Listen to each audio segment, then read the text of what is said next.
Happy Friday, y'all. Happy Friday. Thank God it's Friday. We have so much to get into. SmackDown has uh wrapped in Paris, so we may or may not get into it, but we're gonna talk all things on Ronda coming up next. What's up? I'm Mean Gia Miller. You can catch me on social media at Mean Gia Miller, no spaces included, or every Thursday night on Impact Wrestling. But if you really want to get the scoop, you got to check out Women's Wrestling Talk.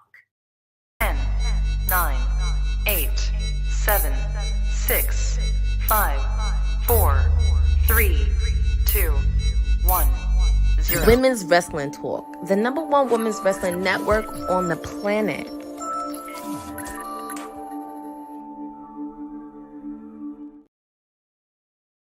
What up, y'all? Happy Friday. Welcome to WWT Live, the Friday edition. So much to talk about. We have a pay-per-view on the way tomorrow. I think we're officially in summer. Have we already been in summer? I don't know. I can't keep track, but I am not alone. Miss Honey with the Honey Pot Predictions is in the building. What's good? Nothing much. I mean, it's not as warm as it was before. It's a little chillier now, which is kind of unnerving, but I guess we're not so much into summer over here, but we'll see.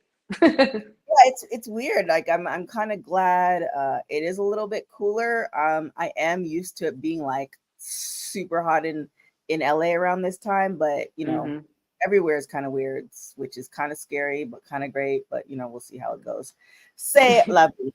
But we did have the kickoff to Backlash, which we're gonna have a post show for and a watch along for tomorrow, where we had Trin and Tiff go at it in Paris.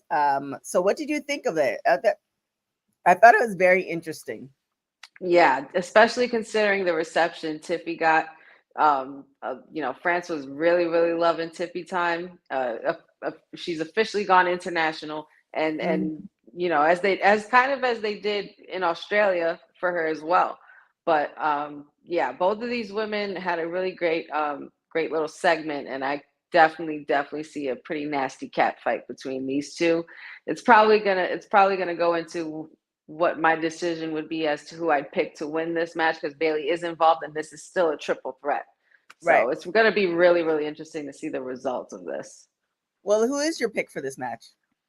I would have to say Bayley, because with these two, the heat is on right now, and you know, where there's a cat fight, there's chaos, and it will ensue, and Bayley could probably somehow find her way out of that.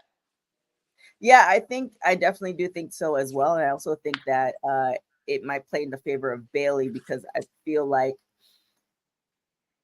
other than obviously Naomi wanting herself to win, she definitely doesn't want Tiffany to win. So I feel like almost like Natalya did on NXT and, you know, chose her friend over winning. I think that may come into play, where it's like, all right, well, it's clear that this has gone on too long and I'm really tired, but I'd rather get the pin for Bayley than Tiffy become the champion, because I won't like that.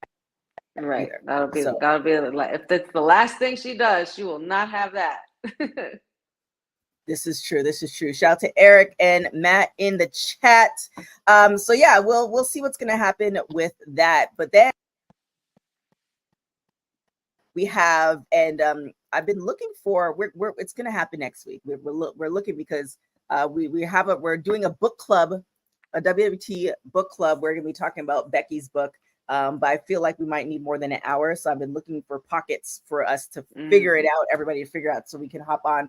But in the meantime, I have been taking in Ronda's book, and wow, I think I might have to go back to listen to Becky's in order to get ready for the show, because Ronda, I love a good audio book, because you could be multitasking and still be immersed in that person's world. And Ronda does it in her voice as well. Some tea that I didn't even know. It's interesting now that I'm listening to it compared to how, you know, the stories are going, but nonetheless, right. For the people who don't love Ronda, there is a huge, you know, amount of people who do love Ronda, and one of those people include who it is Netflix. So what do you think of this deal? Yeah, this to adapt a memoir for a movie based on her, I think that's going to be pretty big.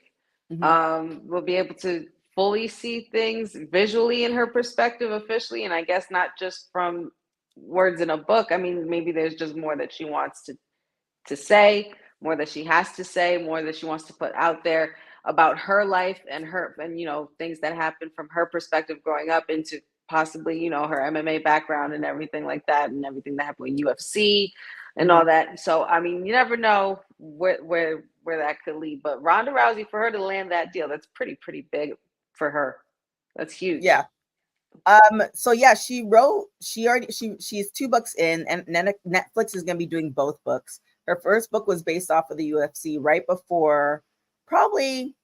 The reason I know this is because I met Ronda at SmackDown when she just signed, and I had read her book maybe about a year-ish before that.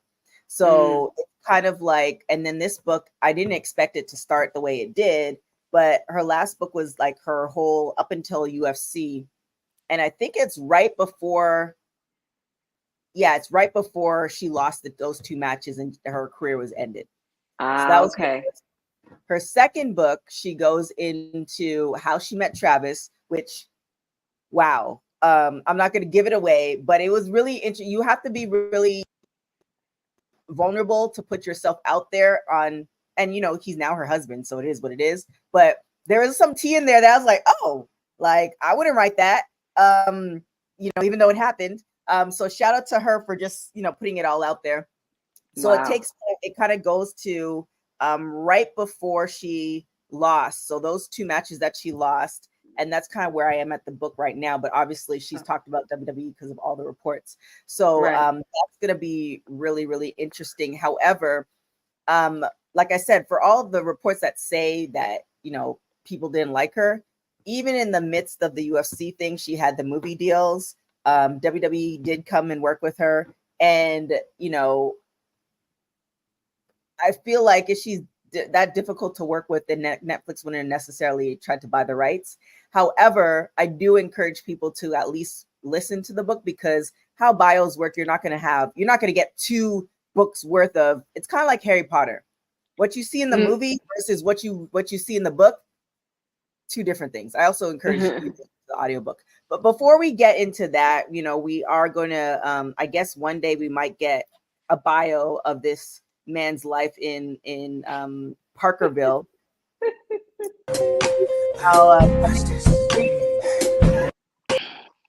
These days it's Vice City, I'm sure. Yes, one book is Parkerville, one book is gonna be Vice City, and all his experiences in and out of those streets. Seti Sed's in the building. What's good? Today. Yeah. Oh, you lost me for a second. I don't know what happened. I said happy Friday. How's everybody doing? Very, very fancy seeing TK here. I didn't expect to see TK here. It's a bad week for Canadians if you know. God. There's 2 meanings to that, by the way. There's 2 meanings, but we know the bigger meaning. But Lord. Is it though? Doing great though. Doing great. Is it though? I mean, well, we can discuss offline.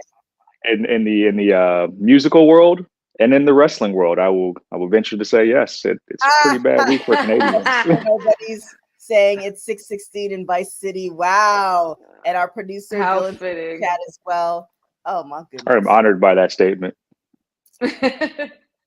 So Sed, what do you think of Ronda and Netflix picking up the rights to her memoirs, and we're going to be seeing a Ronda Rousey movie?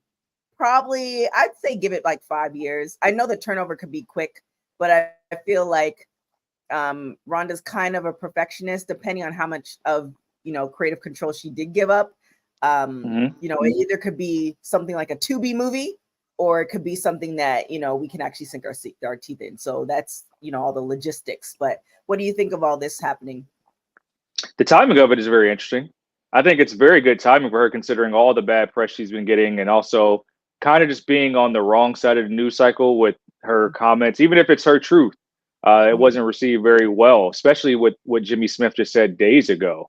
So, and also I know it's a rarity for her, for somebody to be able to like pin shop their own stuff like that. So that's really big that she's able to have that. Because at this time, I'm being honest, I don't know if there's really a market for a Rousey film.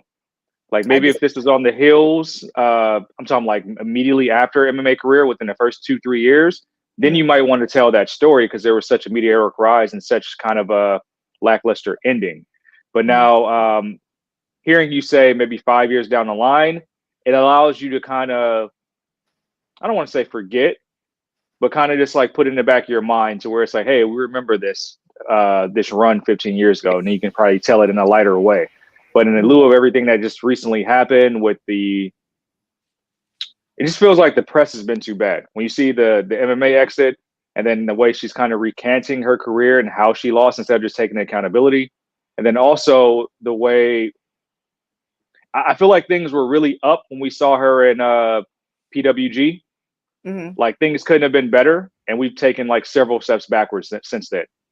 Yeah. So I'm glad that it's happening, but I hope that you really take the time to just be silent. So when it drops, it's like, oh, this is dope. We want to see it. The bigger question is, who do you get to play Ronda in the film? Who's going to bring out that character? Well, I mean, you know, it's LA, so there's somebody that we might not have seen because obviously we get a younger version of her. But I disagree with you. You know why I disagree with you here, and you might be able to answer this, Seb, because you do follow. I believe you do follow MMA. But aside from Ronda, who other? And no disrespect to the champions after Ronda, but aside from Ronda, mainstream media, when you associate MMA or UFC, whose name do you come up with? Even despite the fact she's been out of the game for what, 5, 6, 7 years, who other person's name, mainstream media wise, who doesn't necessarily follow the sport like that, do you think of? I mean, and this isn't fair if I say this, but a lot of MMA people, for women's MMA, they probably think of the pretty faces. So you think of like a Paige Van Zant, something like that, for whatever reason, because she's also crossed over into wrestling. But you talk about in the sport, I mean, it's hard to say mainstream in the sport. Ronda Rousey's name will always be synonymous because she did branch out through mainstream media, was very vulnerable in her interviews and things like that. It's just, it's hard for me to separate the two. The ending was so bad, it's hard for me to separate the two. Right. Like I would think that there would be a bigger underdog story on Holly Holm before I would think that a Ronda Rousey movie would be purchasable. Yeah. That's just me. Because it tells the underdog story of conquering the Goliath. So like that's why it's hard for me to fathom that. Yeah. Honey? Yeah, I mean, I don't know. I would have to read. I want to have to read her book now since I'm hearing all these juicy details, and you know, there's tea that's not wanting to be spilled. But I'm gonna want to get into that, and then probably I would be down to see it just to see from her perspective and what she's got going on. But I don't necessarily know, like you said, if there is a particular market like for her. Like, you know, for it, or if it's going to be like a short-lived kind of phased out kind of movie that, you know, people forget about in the long run, or if it's going to be an actual, like, you know, like a good biopic type thing. Yeah. See, I'm completely aware I might be in a bubble. I'm pretty sure there are people outside of me that eat this stuff up, because like I'm the type of person that sees the Godzilla Kong movies and I'm like, who the hell is this for? Who's spending their hard-earned money to watch this garbage? That's how I think. So maybe there is. Maybe there's a lot of people that do. Yeah, I know. As a person who likes bios, regardless of bad, good, or whatever, I love a good bio. I love a good biopic. But I feel like there's a couple different bubbles, right? You have the wrestling bubble, right? And you have the people who knew her from MMA because of the name, but they didn't necessarily know her story. Former Olympic medalist. Her mom was an Olympic medalist as well. I think the first American to win a judo Olympic medal. Like her story and how her father passed away and all this other stuff. I think I'm a little bit more invested because I read her book before she even signed to WWE. So I was already invested in it already.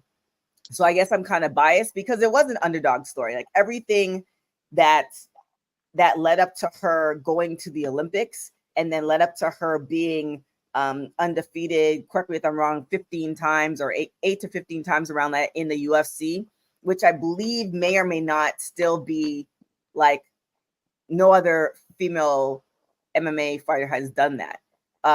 As far as I know, correct me if I'm wrong, because I haven't honestly, or probably didn't. I probably stopped following MMA after she dropped.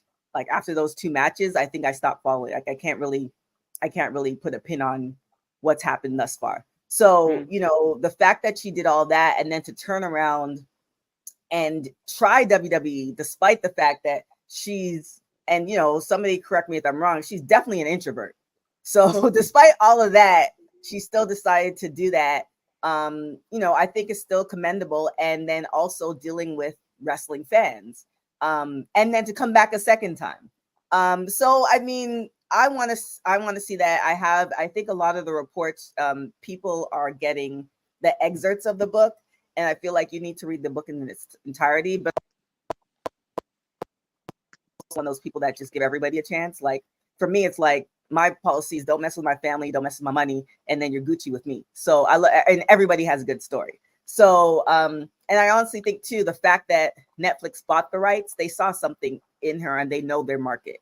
I don't think they would just buy it because she's Ronda and because she's a former UFC and WWE. I feel like they know their market enough that people will buy into that. So and then we don't know how much of WWE is going to take place because it's two books in one movie. So we don't know what's going to be left out, all this other stuff. It might be a good fluff piece where it's like a underdog story and it shows her, maybe she decided to be, I don't know, a philanthropist overseas. Like we don't know what the ending of this movie or where she's going to be when this movie comes out. So I'm interested. And I'm also biased. So I also just thought of the fact that, they're going to be doing Netflix on Raw. So whenever that movie drops, there's already going to be wrestling fans up in Netflix because of Raw anyway. So it probably will be something to watch, something that we have to see. Something must see for sure. I mean, congratulations on getting the bag. That's all. I'm for everybody getting the bag. With that being said, what do we have next? Oh, you just tossed me a story. Okay. I'm not here to look pretty. Like what are we? Okay. Hey, no, you gave me the rock, and I planned on finishing the play. So, in a week where we talking about diss records and beef and all this caught my eye. So this is right up my alley. Mr. Rikishi Fatu just dropped a diss record on Hulk Hogan to celebrate his honoring of, I guess, former stablemate, former mentor, the Sheik, from his time as the Sultan to Fat Joe's lean back. First off, did you guys hear the record? Two, I mean, it's always fun to dunk on Hulk Hogan, but do you feel like it was just? And is this the start of maybe a possible album from the Big Oos? Oh, I thought you were gonna say a rap beef, and we're gonna have like Hulk Hogan drop something. Oh my God! Please no, please. Yeah, let's not. I didn't want to put that in the universe. I thought said was, but too late. Unfortunately, I didn't have a chance to listen to it. It was like on my to do. However, I mean, I'm also a fan. I'm biased. I'm also a fan of the Samoan Dynasty, Rikishi. Amazing person. I got to meet him in Chicago. So, and he, offered up some stories that is just like he didn't have to do that. So I am a fan. But like live your best life. Like if you want to drop this album, then this record on Hulk Hogan, right? Talking about it. So live your best life. Did you get to hear it, honey? I did not get to hear it. I did not get to hear it. I've seen the post where I've seen him post about it, but I have if it's to the Fat Joe beat lean back, Well, I'm gonna have to listen to it if that's the. Wow. I mean, not because of that specifically, but I mean, I'm from the Bronx, so it'd be wrong of me not to listen to it anyway in the first Right. place. But I mean, hey, I'm all for a diss record. There's been a lot of diss records going around this for the last couple of weeks lately, so it's it's all good with me, and it's Big Key, so I got nothing bad to say. But I'll definitely give it a listen. Probably download it. I think it's funny that's just coming on the heels of what Hulk Hogan being on the 700 Club. Is that what it was? I didn't know that was still a thing. I remember seeing those commercial TV shows when I was a kid. But yeah, he Hulk Hogan was on his super you want to call it savior gimmick where he was in the 700 Club. People already debunked a lot of things he was saying as fake and looked at his T-shirt that he's just trying to sell merch because he had the cross with the H already around the cross. Like there's a bunch of tea leaves there, but like for him to do that, literally, I want to say at the beginning of the week, I want to say it was like Sunday or maybe like Sunday it came out, and then he gets a diss tracker dropped on him not even a week later, exposing his character. I like that. I like real hate. I love it. Can you imagine waking up and being Hulk Hogan? Just like what did I do now? Like what did I do now? Hulk Hogan at what, like 72, 73? I mean, hey, even Macho Man came out with a diss record on Hogan.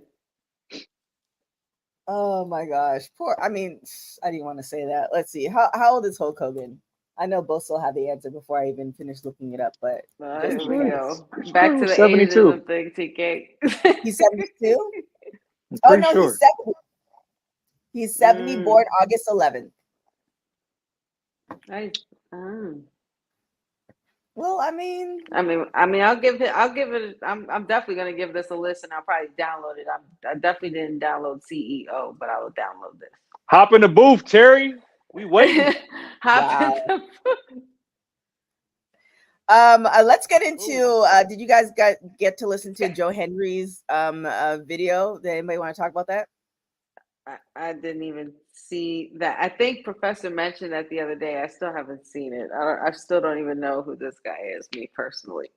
Joe Henry, he was on. He's a TNA wrestler. Yeah. Okay. So Joe Henry recently placed 6th on the official UK singles chart, but loses to Taylor Swift. That record is so damn catchy. I can't even front. The fact that it's doing numbers, and actually I want to really give credit to Top Dollar for bringing this whole feud to light. That's where it started, where Henry was making fun of Top Dollar's appearance, I believe, at the Cheez-It Bowl for college football. Made a record about that. But just his official theme song has been doing numbers. I think the last time we've seen like legitimate charting from a wrestling theme or a wrestling entity type of music was when Elias was charting for his project like a few years back. I won't say it was pre-pandemic, but this is actually that was good work. Yeah, so this is actually very interesting. Do you guys feel like this is helping? It's kind of like a cult following now for Joe Henry. Do you feel like this is helping him become more of an overnight star, or will it fade away?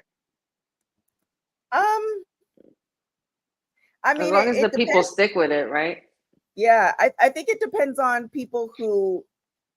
So you have I think you have a group of people who are like music heads, right? They look at the charts. They see a name pop up. They'll go on Spotify, listen to it, and they may not follow it. It's the same thing with Instagram. There's a couple of artists that I started following based off, I saw them a couple times on Instagram. There's this one guy, he does this feel good music where he randomly is in the street, and he has a sign. It's are you having a bad day? And then he sings about it. And so I started following. Turned out he's a legit artist, and he has a whole catalog on Spotify. So I think it might attract people who they're not necessarily looking for it, and they don't even know that he's a wrestler. And then also then it's gonna also attract the people who are wrestling fans. It's oh, this is kind of catchy. And I think too, people like me who's okay, wait, like you were just said where it's AJ Francis kind of brought that to light. Now I'm well, who they're beefing. Now there's a song about AJ, and the song was pretty funny that he did last night on TNA. And now it's just okay, wait, what else does he do? So I think there's a couple different levels to it. you never know. Shoot your shot, and he can play the guitar. So that's like, it's not even like one of those. I'm trying I to think that's say where it got like really talented. The fact that he was playing, I think it was Creed, and made a spin Mhm. off of Creed. The fact he's actually playing a guitar live doing that, it Yes, shows that he's actually very talented. yes. Wow. What is Bosa saying? The fact that it's in UK and not in US is funny. Um, I haven't heard Kendrick, Drake, or James. I don't know. You Well, sit on a throne of lies. I feel like he's been on WWT's channel so long that he doesn't have time to. Because he was there this morning when we did our ROH post show, and that was 7:30 this morning my time. So what's Bosa saying? Bosa, our informational officer. The fact he's funny. Stupid theme is funny. Thought he put out a sing. I mean, it's a interesting. I agree. I like it's funny and it's catchy, and I wouldn't say it's stupid. It's just like I love good puns. I love good references. I think he got it with that song. Little parody. You gotta love a Yes. good parody. What else we got? So on a more from a high note, let's get on a lower note because we'll have to talk about it eventually. There were some releases today. Most notably, some NXT releases have been confirmed. Big one we know was Drew Gulak release, so we can talk about that. I don't know if you guys did already before I hopped on, but the releases from NXT were the following: Daryl Mason, Vlad Pavlenko, Ezekiel Balagun, Kaya Valentina Feroz, one of my favorites, Keyshawn LaFleur, Trey Bearhill, and Julian Baldy.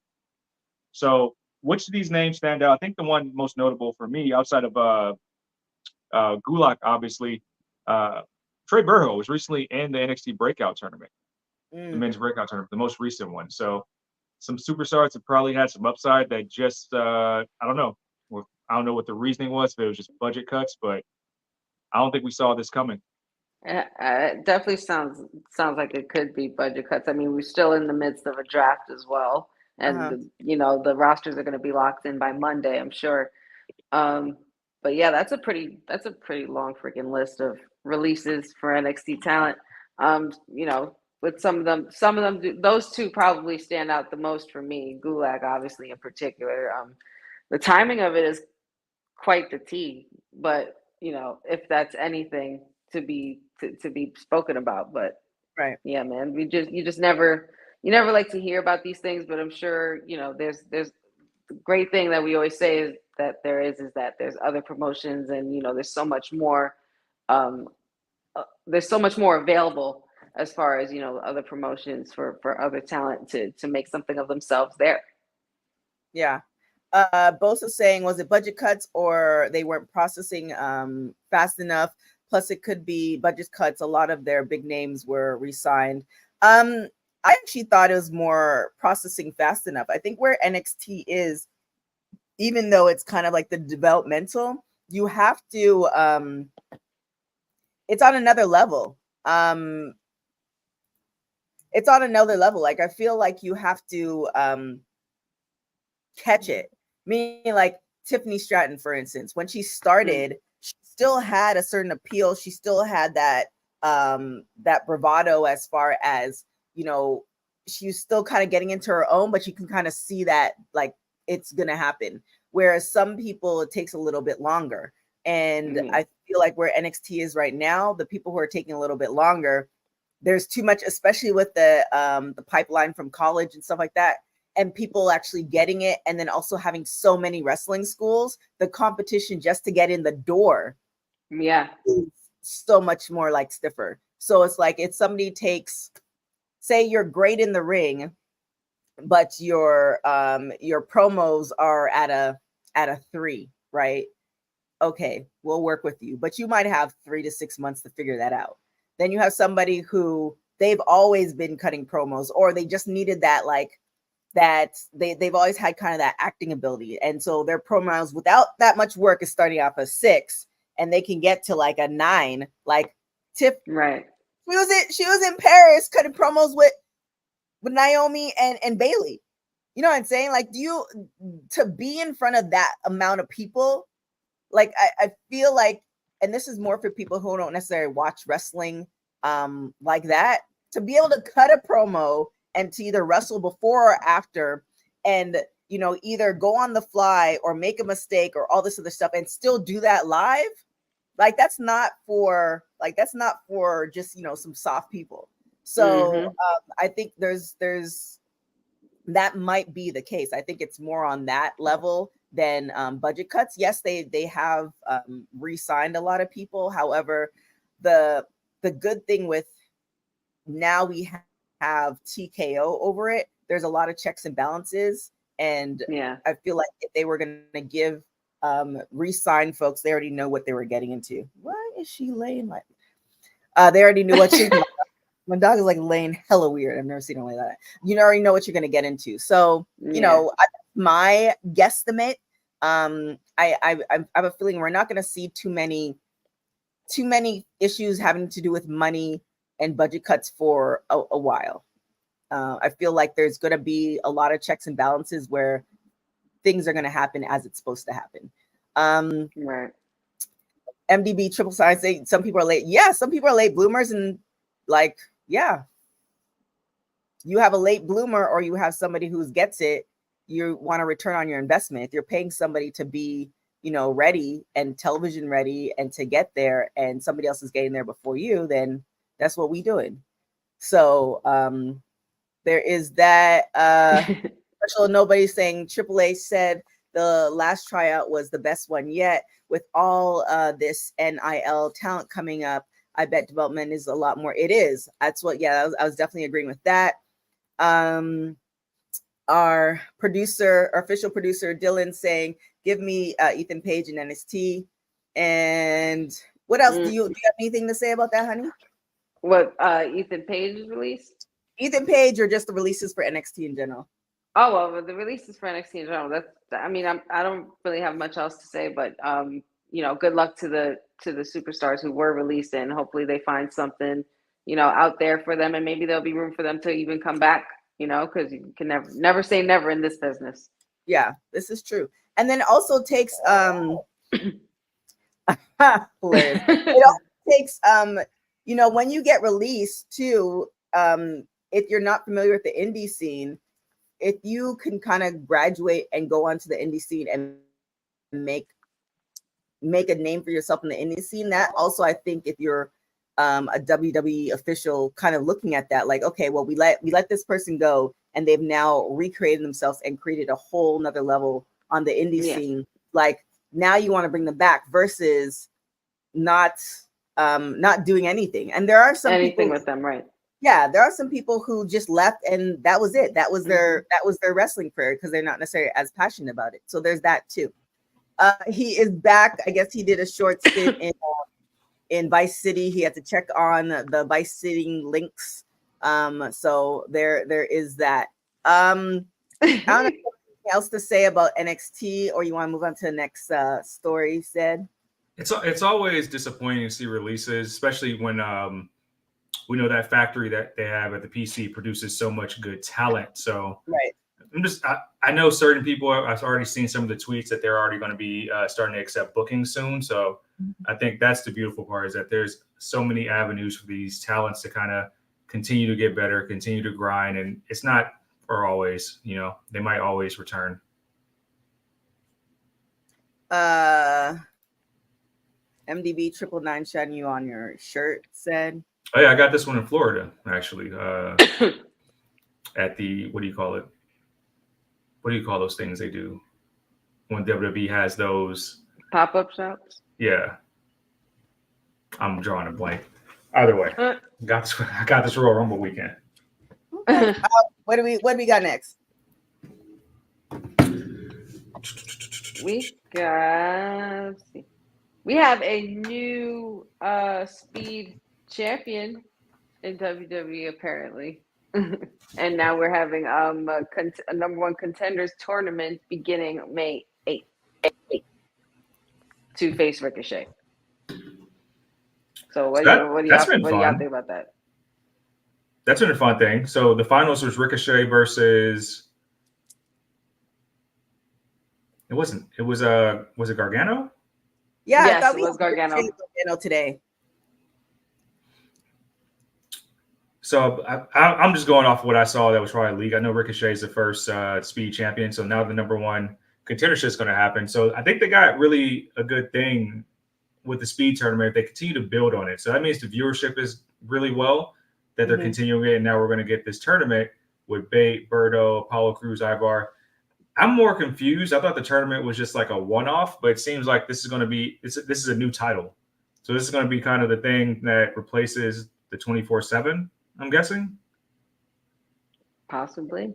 I guess it seems like what was it called? The cruiserweight. That's what it seems like. Yeah, the Cruiserweight Championship. Like, and I mean, I'm looking at Ivar, and he's clearly not a cruiserweight, but no. Yeah, it felt like it was cruiserweight and 24/7 into speed, which I guess will exclusively live on Twitter, which is an interesting deal. Like, I wonder, like, I'm always curious as far as the business aspects of it, what that deal looks like. Like, I'm always, you guys have probably heard me say it a billion times, multiple streams of income, but like, what does that deal look like? I'm really curious.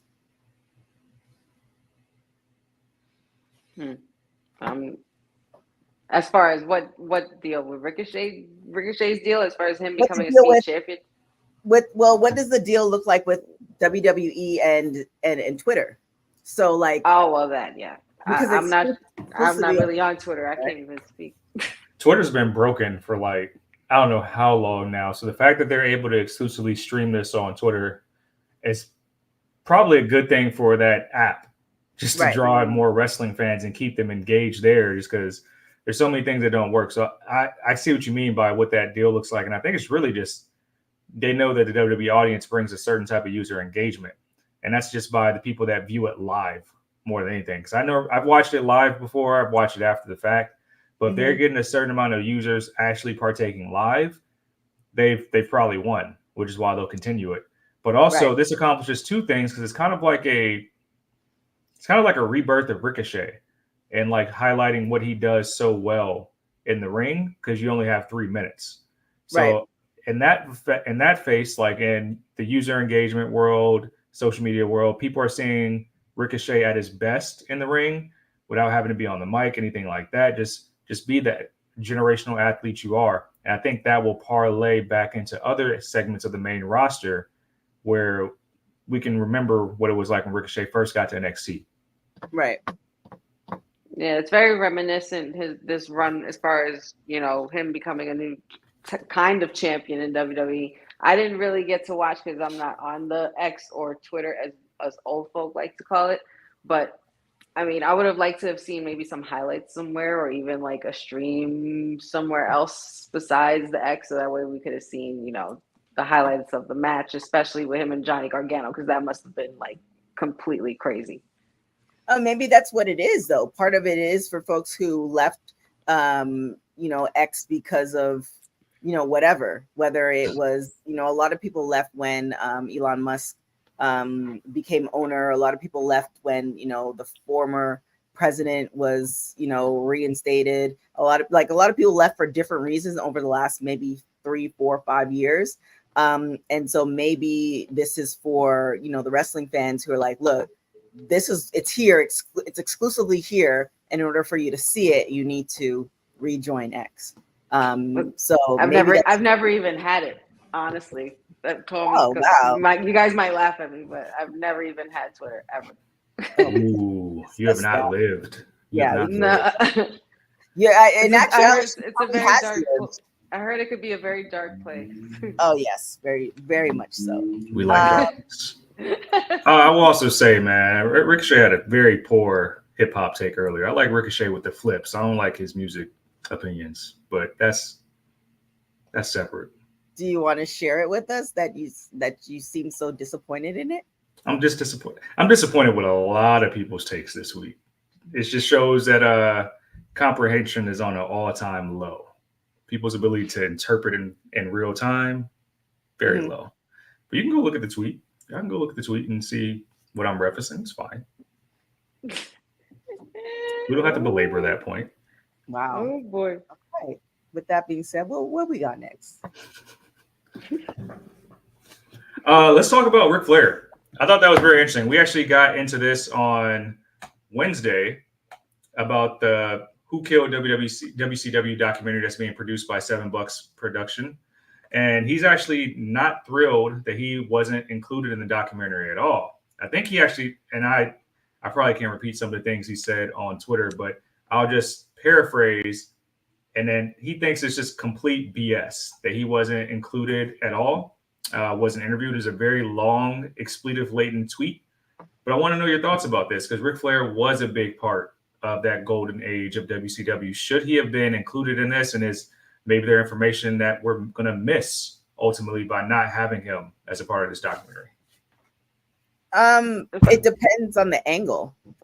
Like in documentaries, obviously we've all watched a documentary or two. It just really depends on the angle. I'm sure there's been plenty of documentaries where they kind of leave out a certain person's perspective, or they go in a different direction, or because there's so many different sides to the story. So it really depends. So when it comes out, if it's like a glaring, it's very obvious that Ric Flair's opinion could have been used for it, then yes. But I'm thinking that because this is not their first rodeo, it might be just the general direction of where they're going with it, that they may not have wanted to include him.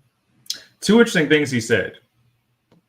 He said he was the greatest WCW wrestler ever, and that he made everyone involved in WCW at that company. Are those two factual statements at all in your eyes?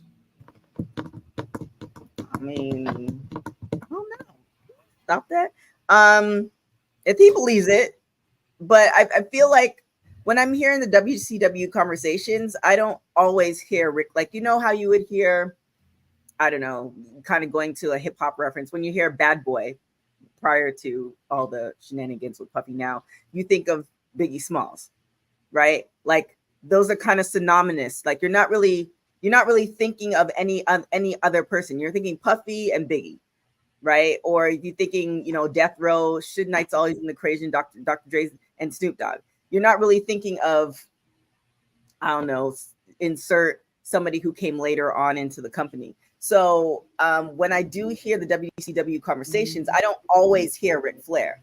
And maybe Rick thinks that everybody does talk about him, but maybe that's not the case.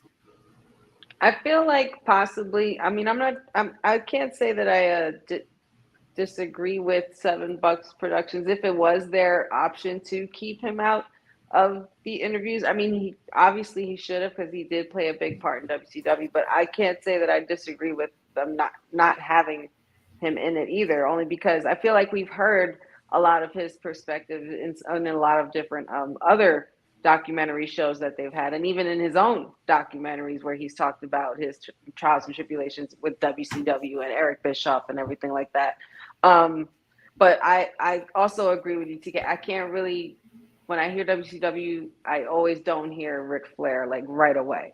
Like I feel like that's more WWE because he was there, or NWA because he was there first and everything like that. You know what I'm saying? But I can't say that it's a bad thing to not have him. I mean, we've heard his perspective so many times, and a lot of his story hasn't changed. So it's like, bro, we get it. Let maybe there's other people that need to tell a different side of the story, maybe one we haven't heard or seen yet. Mm-hmm.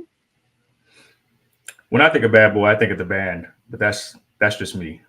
But it's neither here nor there. I think Ric Flair has a great point. What? I think maybe he feels a little bit slighted. The band, like Cheesecake, the band, like that's what we don't got to stay there. That's what you're thinking about. We don't got to stay there. Wow. Wow.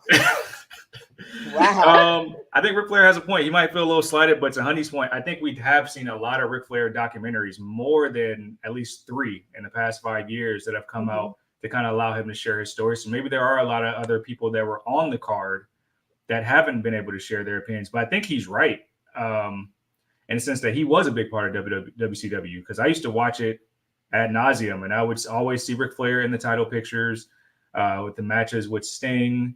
Of course, the 4 Horsemen angles he would run with the later iterations of it. He was a big part of that brand. And when they snagged Ric Flair from WWE back in the day, that was a big deal. that was a really big deal to have him as the face of that franchise. So I can see why he could feel slighted. And I think him and Dwayne have a close enough relationship where he would probably, go out of his way to explain why he wasn't selected. So I expect that Brock's been a stand-up guy forever. So I expect him to really address it at some point. Right. Or, I mean, maybe they didn't include him. They just didn't interview him. Because depending on the interview style, you might have a few people who told the story. And then, can you? Oh my God. And maybe Rick's aura could have overshadowed everybody else who wasn't on that same level. Special Dylan saying that Ric Flair should have been interviewed. Special and nobody saying maybe the production didn't want to the stink of creepy old men. Wow, associated with the documentary. I mean, again, I think it just really depends on the storytelling of it all. When it comes out, there's certain things that they mentioned that for sure Ric Flair was about, then it's done purpose. Then it was done on purpose. But they mentioned hey, Ric Flair was, and he did this, and it's it's a fact versus opinion. Then that's a little bit different. And like I said, that's not their first rodeo, so it really just depends on the angle. And I just think the angle is something different, like we all said. With that being said, what else do we got next?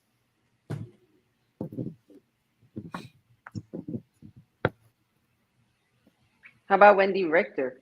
She had quite a lot to say, especially after Toni Storm, had a few words for her as well. So we're talking about that, keeping it with the ladies.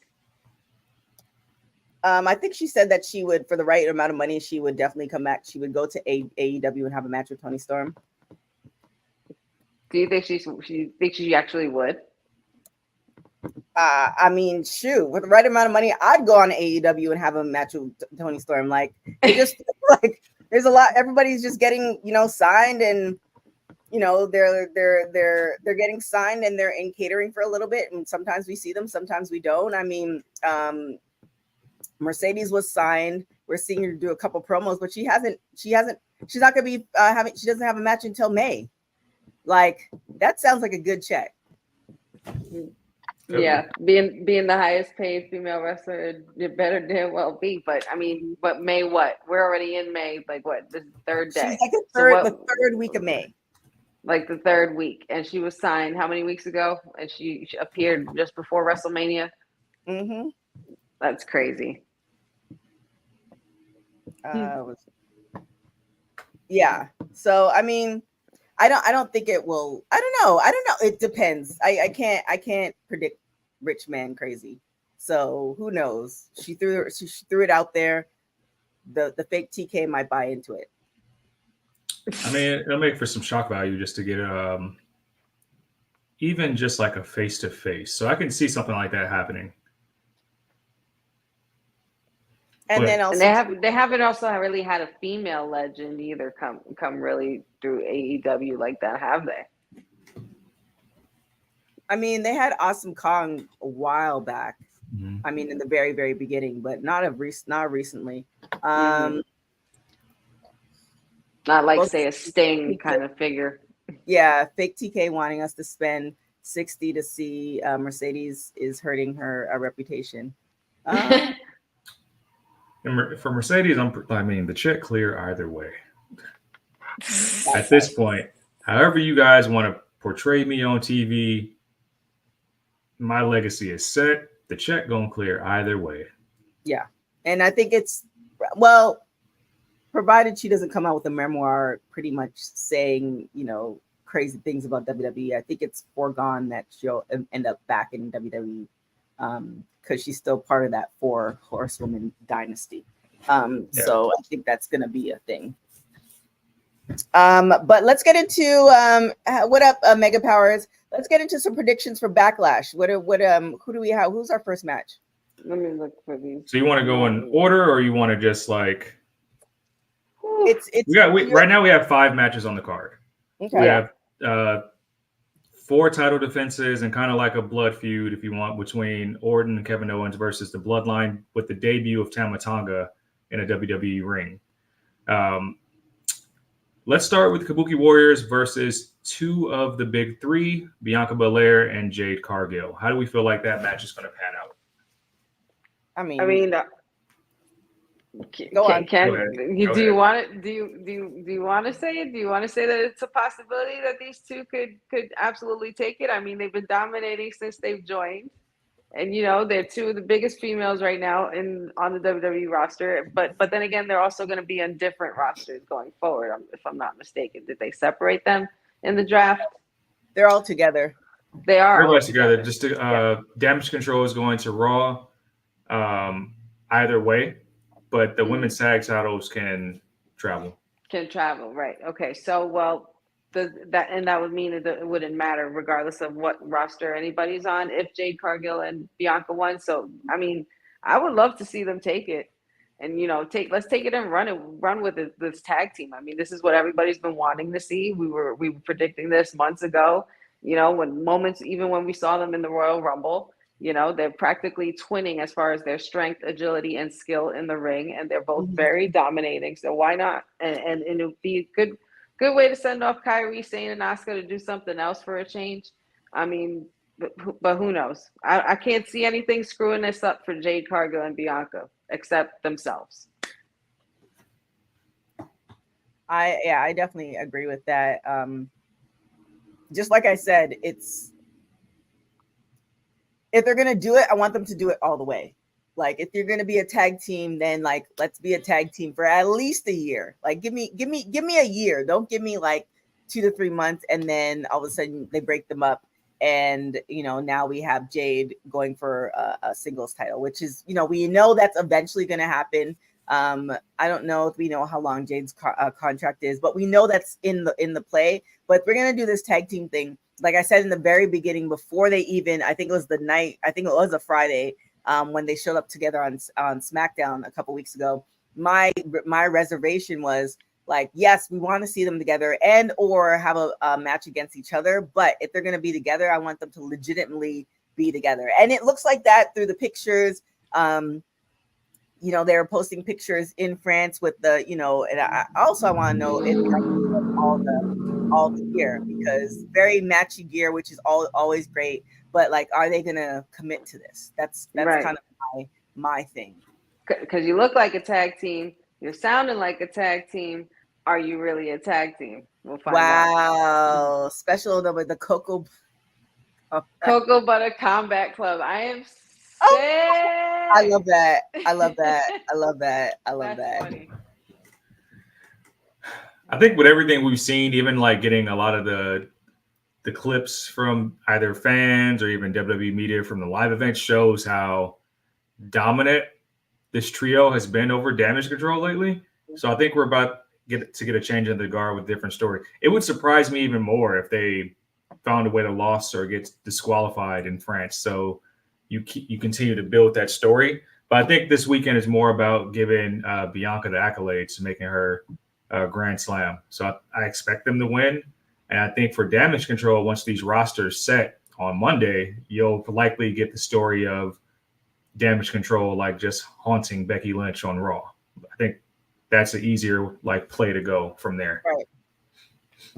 Yeah, they have been doing a little things here and there. So yeah, I can buy into that. What other match do we have? Got the women's, Bayley, keeping it with the ladies, Bayley versus Naomi versus Tiffany Stratton. Who you guys got? Listen, internationally, they fuck with Tiffany. Oh, I'm not even like it's not even funny. So like, if there was ever a time to have a transitional title run and strap somebody to the moon, it's Tiffany Stratton. I'm gonna say it's not gonna happen, and I feel like it's gonna be more so because Naomi and Tiffany's rivalry cancels each other's out. But I'm telling you, by the end of the summer, Bayley will not be a champion. So Bayley retains, but keep an eye on that because I don't think there's a hotter women's wrestler in the company now than Tiffany Stratton. We talked about it before you hopped on. I had Bayley. I mean, obviously, I I don't see Naomi getting another. Well, she's in a title run, but I don't think she's gonna get the title. I would like her to. It'd be great because this might be like her last, go round. Especially, could you imagine you have Jade and Bianca having the tag team and Naomi has the single? Imagine. That's crazy. That would be that talk about a big three. Like starting it off like we starting it off like that. right. Like that would be great leading into the summer. But I don't know. I'd be surprised. I mean, look, WWE, please do it, but I don't think that's gonna be the play. Yeah, especially since we just got the title. I'm always for a little bit longer, reigns. I'm not here for the short reigns, but we'll see. WWE is known for giving some swerves, so we'll see what's gonna happen. I mean, it's also hard to determine sometimes because of how popular Tiffany Stratton is, and a lot of people have been saying Naomi deserves another title run now that she's back and everything like that. But Bayley keeping the belt actually makes sense, only because we've been pushing for this girl since January when she won the Royal Rumble. And even when she wasn't being put on the marquee and at the press conference and all of this stuff, like she wasn't a highlight throughout the road to WrestleMania, and people were complaining about that. So let her retain. And, Naomi and Tiffany are going to create a crazy rivalry, and they're just going to keep duking it out nonstop. It's going to be on site. It's going to be wonderful. Who else? What's the next one? We have Damian Priest versus Jey Uso World Heavyweight Championship. This is tough. Been an interesting you guys feud for sure. Just because I feel like 1 week we got like the whole, hey, I'm on my own, I don't need anybody, Damian Priest, and then the following week, just because Patrick Mahomes shows up, it's like, oh, the Judgment Day is back, clicked up again in the Entourage Lounge, just because Finn Balor just signed that contract. I don't know what's going on there, but I think the way they're building this rivalry, when they're saying, I think that Damian Priest flexing the history between him and Jay, like from years ago, I like it. But this would be Priest's first successful title defense, so I'm taking Damian Priest. But kudos to Jay for being in this spot. Yeah. I would like Jay, but I think it's going to be Damian because I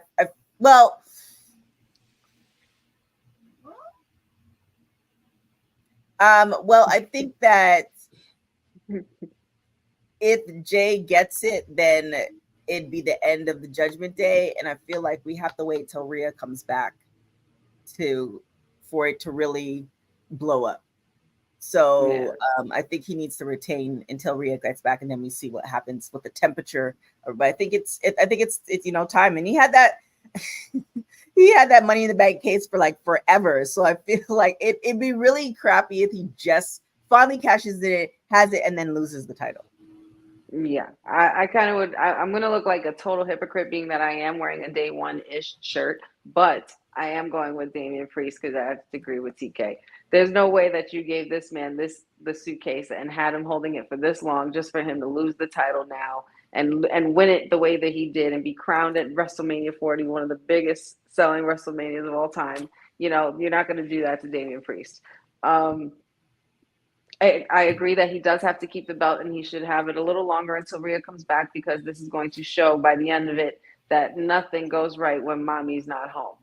And clearly Damian Priest can't hold it together, because clearly we already see Judgment Day kind of somewhat imploding or doing their own thing. Everybody's just doing their own thing. Dominic is walking out of the same locker room as Liv Morgan. There's JD McDonough's doing whatever he wants to do, and saying and writing on Twitter some crazy things that he wants to break out.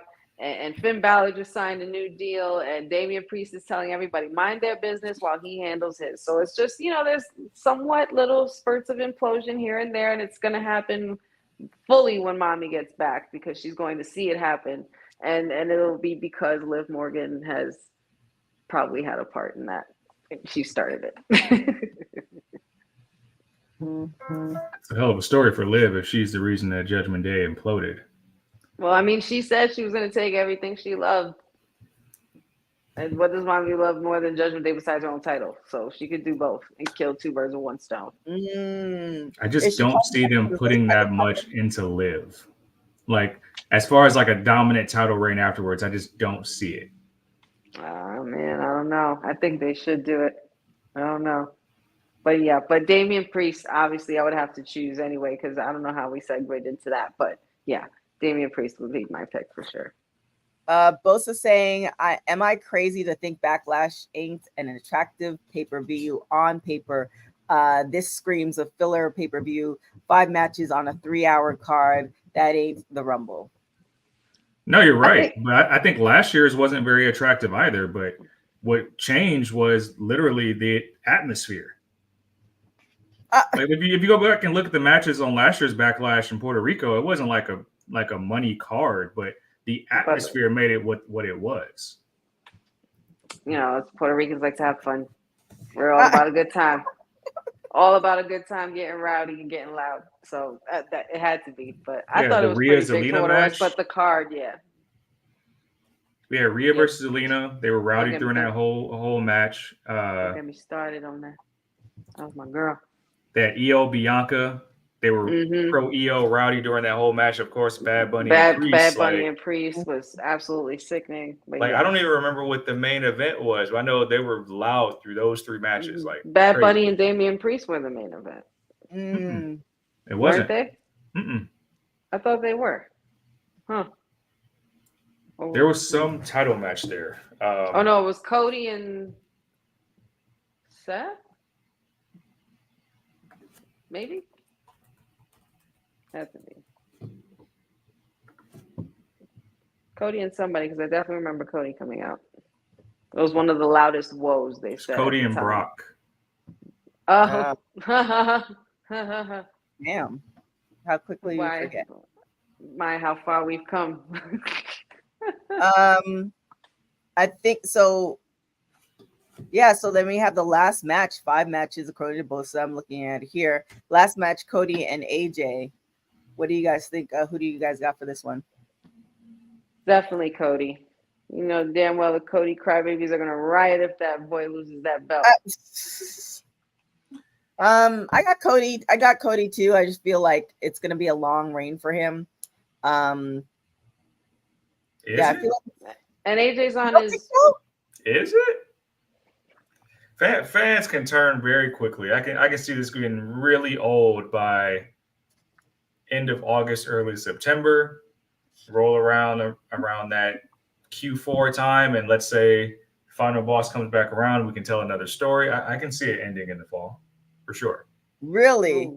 I feel like he's gonna have it at least till Royal Rumble next year. Because he's already submitted himself as a main event player this whole time. I think it was more so about just reaching the top, but like he'll still stay at the top. That's an interesting take. So you're saying that you're picking AJ?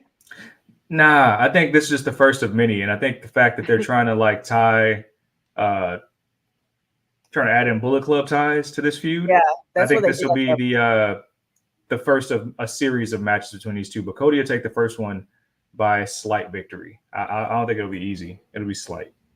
Yeah, this match is going to be brutal. It's going to be hard hitting, and it's going to be very flashy too, because these two are very dynamic in this and with their in-ring ability. So I can't wait to see that match. That's going to be good. We have another match we didn't talk about, the tag team match. So the debut of Tama Tonga. Tama and Solo versus Kevin and Randy. Solo gets his first win, I'm assuming. And I think he gets it because he has some help, and we possibly see the debut of Jacob Fatu finally. Will it happen? I'm here for all the Bloodline story variations. I'm gonna be petty. I think Solo taking the pin. Really? What? I think all that's gonna happen after the match with Jacob. Maybe they beat the guys up after, but Solo taking that pin. Still. I don't think know about so. that. I think this is because we don't know when we're going to see Roman Reigns. And he tends to, when he disappears, he tends to disappear for a while. Rightfully so. So I feel like this is because I think I put it in the chat. The way Paul Heyman needs to get an Oscar. Like, I don't know how that we can make this possible, but he needs to get an Oscar because the fear in his eyes, like for Roman, there's admiration and there's like, you are my tribal chief and like everything. Like you see the memes, like I want, Paul, I want my boyfriend to look at me like Paul Heyman looks at Roman. You see all these Yes. And then when Solo essentially established his power and his dominance, the fear on Paul Heyman's like face and body language, man deserves an Oscar. Like it's so great. It's so good. It's so like great. on cue. It's on cue, and I feel like if Solo takes the pin, then that kind of which I didn't think. So kudos whoever's writing this kind of telenovela of the bloodline, because if Solo didn't take that position he is in now, then where would the bloodline kind of go? So it's kind of and he's the little brother to the Usos, which is probably going to be because like eventually they have to come back together. So like that's a whole nother universe within that family dynamic, which please like have their like, does their dad need to do a diss track on like his own son? I don't know. But there's just so many things that are happening. So I feel like if he takes the pin, then that kind of loses the multiverse of the Solo story. Because if he takes it's the whole thing is that, hey, we don't believe you. You pretending. listen, man. No, it's like you're the pretender. And if it was any other tag team, because I can see a world where Kevin take the pin, but Randy at this stage of his career ain't eating no pins to put nobody over. That's just not happening.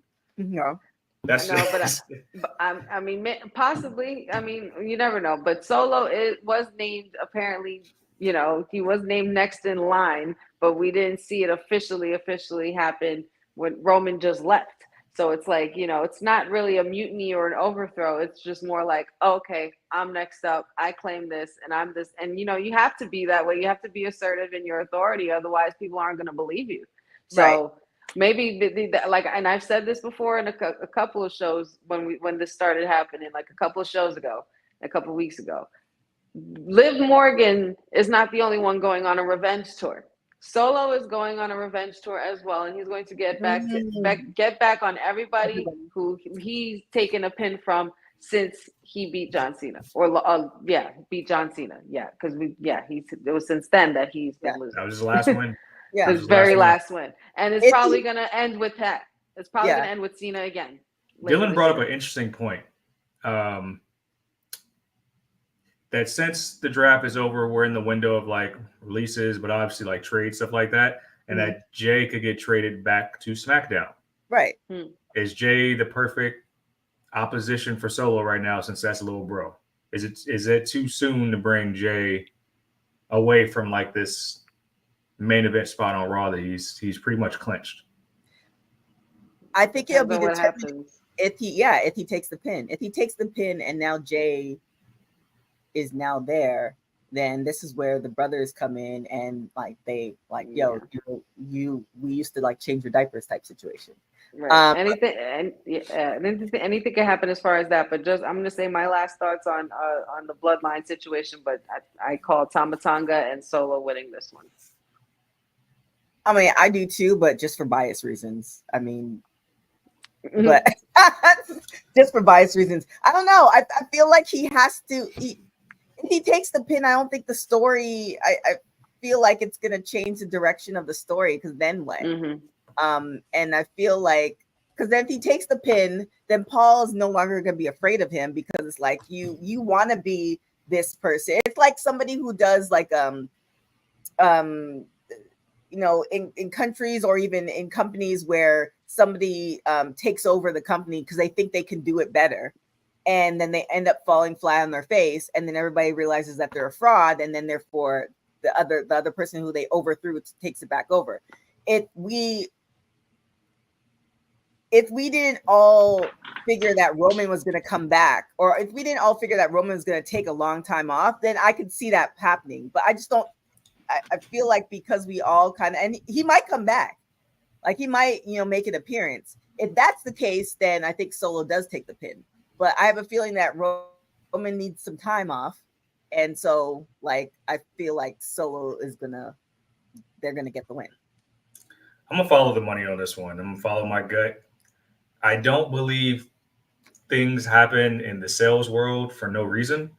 And as soon as they drop that Randy Orton, Kevin Owens mashup T-shirt, the RKO with KO's like throwback tape over it, I'm like, oh, they're trying to move units on that. So they're trying to pair them as a team right now, kind of like what they did with Riddle and Orton. So I feel like they're going to get a win here. They might get their ass whooped after the bell, but they're going to pick up the win. So that's what I'm calling. All right. Okay. Well, I mean, both of those right. It's pretty short matches for 3 hours, but I'm sure there's gonna be a lot of fillers, a lot of shenanigans happening. Maybe some things going on in between. Maybe there'll be a segment or something that we don't know about. There's also these QR codes popping up. They might pop up again, like this one in the corner, so you can get some merch. Hogan might have a response by tomorrow that airs on Backlash in France.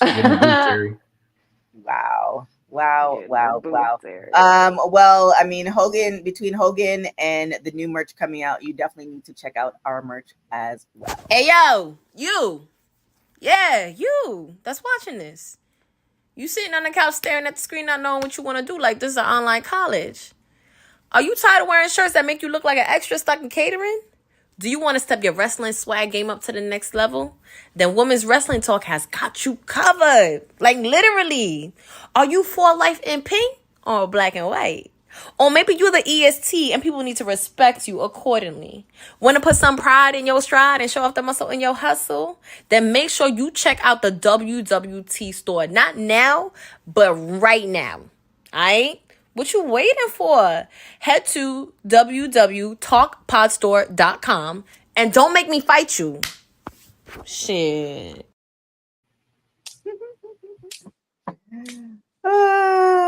Hilarious. That merch, y'all.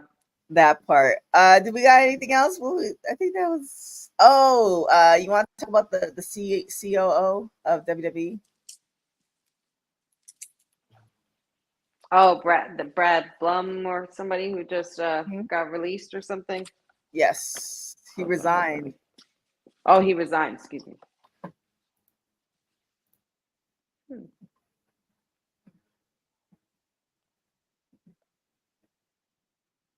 Brad Blum tenders. Brad Blum, yeah.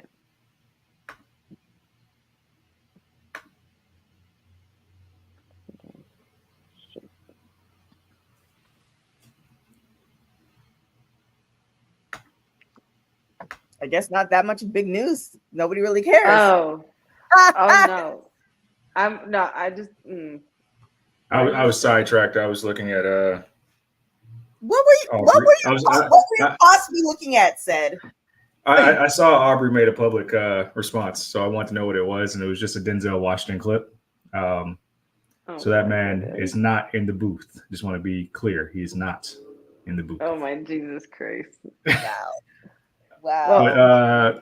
Brad Blum, he resigned from WWE. He'd been with them for about 18 years, and he was kind of seen as like Mr. McMahon's lieutenant type figure at the company. He was like former chairman and CEO's chief of staff, among other executive level roles at the company. And he was. Apparently, it says that he wasn't forced out, but he made the decision to leave on his own.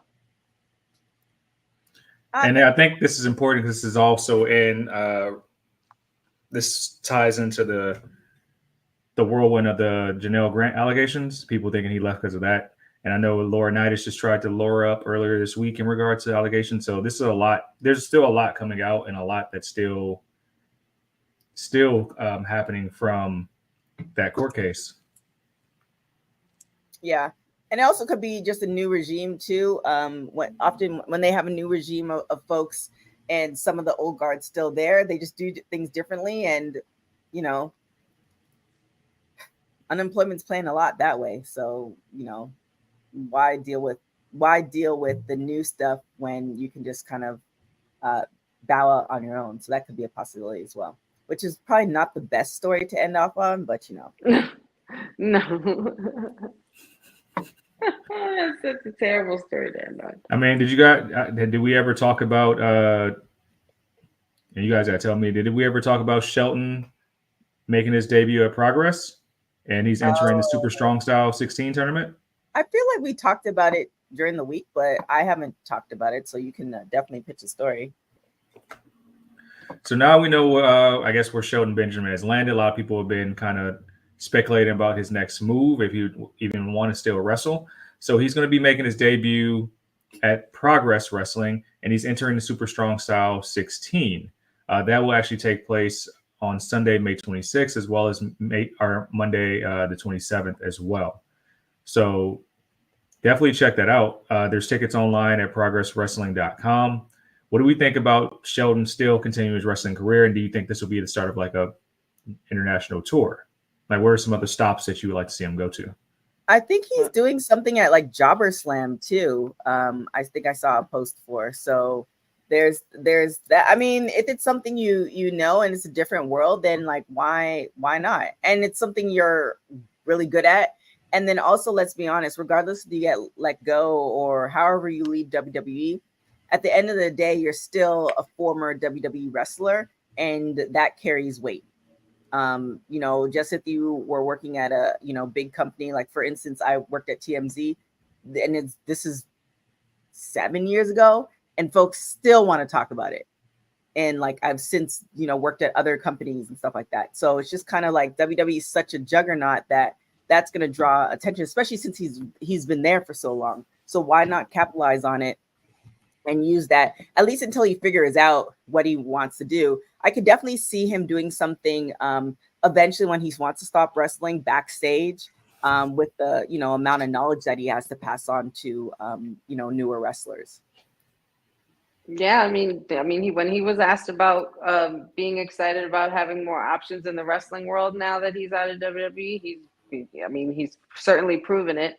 And he's also, exclaimed that he would like to be in Australia and Japan. So I could totally see him going on that kind of a level as far as his wrestling career goes. But shout outs to Shelton Benjamin, and congratulations to him for even landing, for landing work, because he's always been a good worker, and he's very memorable superstar in my eyes for sure. So I mean, you take what you can get that bag. Yeah, so he's gonna be at Battle Club Pro August 24th in Brooklyn, New York. So Shelton's gonna be doing that. Nice.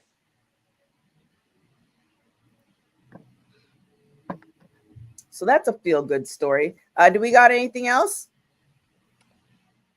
I think so. As Dylan referenced, Cedric has to get back to the Vice City State of the Union. So with that being said, honey, where can everybody follow you? Everybody can find me here Monday, Wednesdays, and Fridays with the WWT Live crew. Don't forget to join me after this at 8 o'clock for our Honey Smackdown watch along. And you can find me on TikTok Wrestling with Honey, Instagram Wrestling with Honey, Facebook Wrestling W Honey, and like and subscribe to new YouTube Wrestling with Honey podcast. And also, you can find you on the NXT show, which Ced didn't show up to. Oh, yes, the NXT post show every Wednesday morning, depending on where you're at. It's 11 o'clock, 10:30 over here on Eastern time, and that would be, what was that? I don't know what time it is over in the Pacific, but yeah. Don't forget, NXT post show Wednesday morning. Hopefully Seth will be there next time. And after SmackDown tonight, almost forgot. Shout out to my friends over at Sportsmark Analysts. I'm going to be joining them to talk more shenanigans about Backlash and predictions and such. So join me there as well. I put my glasses on because Miss Trinidad she tried to end this lovely show with disrespect. But please support the NXT post show. I will try to be there in the near future. I don't know. We got some contractual things to work out here at WWT, but we won't sully this Good Friday with all that information. You can find me on the Twitter streets at Ced Says, that's CEDD_SAYS. Also on the gram at Ced's the Answer. I write for dailyddt.com and this platform as well. You can also check out my journalistic exports at my website, cedricdweldon.com, or on YouTube, which is Hawthorne Community Television. I do write for them as well.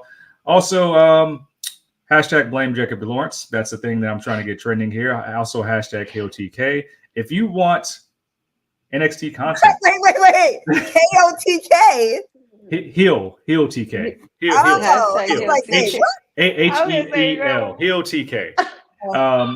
If you remember my good days doing We Got Next with a man named Jacob Lawrence, you want those good times back, you got to hashtag blame Jacob Lawrence.